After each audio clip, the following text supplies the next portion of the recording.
The media's job, though, to be proactive rather than reactive. Is it the media's job to prevent sexual assault in the broader sense, whereby we report on social norms, gender equity, those kind of issues, underlying issues, to give better context to the broader society?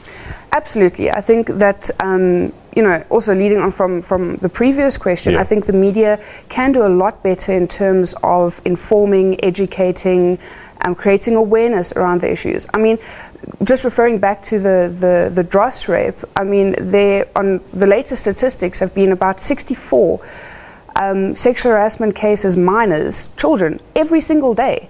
We don't hear about those. So there is definitely a reactive behavior from the media around these issues.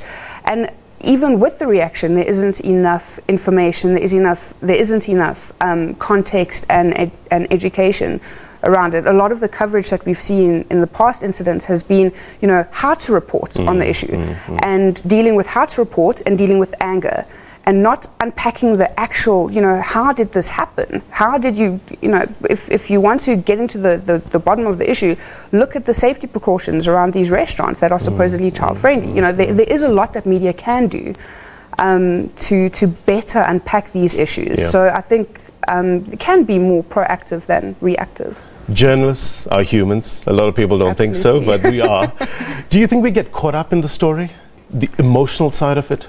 I think it's hard not to. I think that it's a very sensitive issue. It creates a lot of anger, and rightfully so. I mean, these things should not be happening. I mean, the levels of sexual harassment and gender-based violence and rape is very high. And I think that it's really difficult for journalists to adequately report on these issues without getting caught up in the emotions, but that is the job, and you do have to find that balance of where to stand ethically and legally, aside from the emotive issues that get raised with these instances. Publishing or broadcasting accurate information is paramount, isn't it? Absolutely.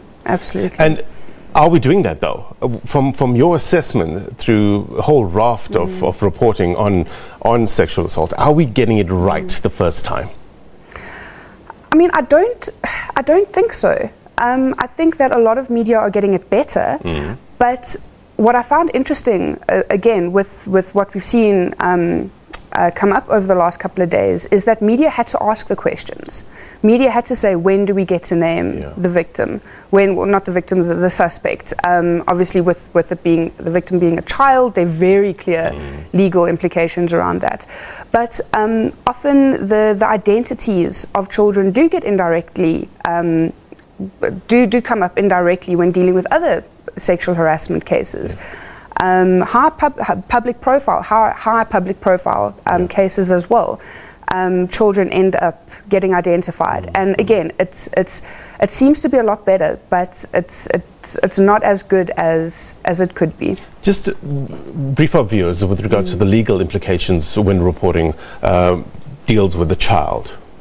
So, in no way can the child be identified, first of all, the victim. I think that also raises a lot of questions, and it deals with a lot of issues on social media where people seem to not understand these laws. But with the media and identifying children, a victim, even a suspect as a child, you cannot identify, which also it means that you can't identify family members of the victim. You can't identify, schools of the victim. So, and that's, you see that in the Children's Act, you see that in the Sexual Offences Act, and a range of media codes and conduct.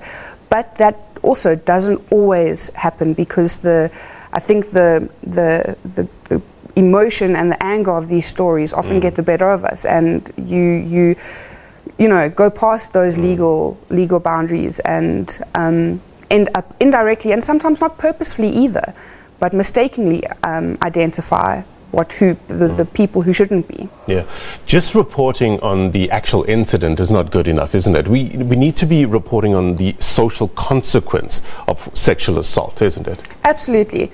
And like we were saying before, there's a lot more that can be done around creating awareness around channeling the anger, and again, very rightfully so. I think people have a right to be angry about this issue, but let's channel that to addressing the broader societal issues around sexual harassment, around rape, around minors as victims of these assaults. And I think the media do have an important role to play in that.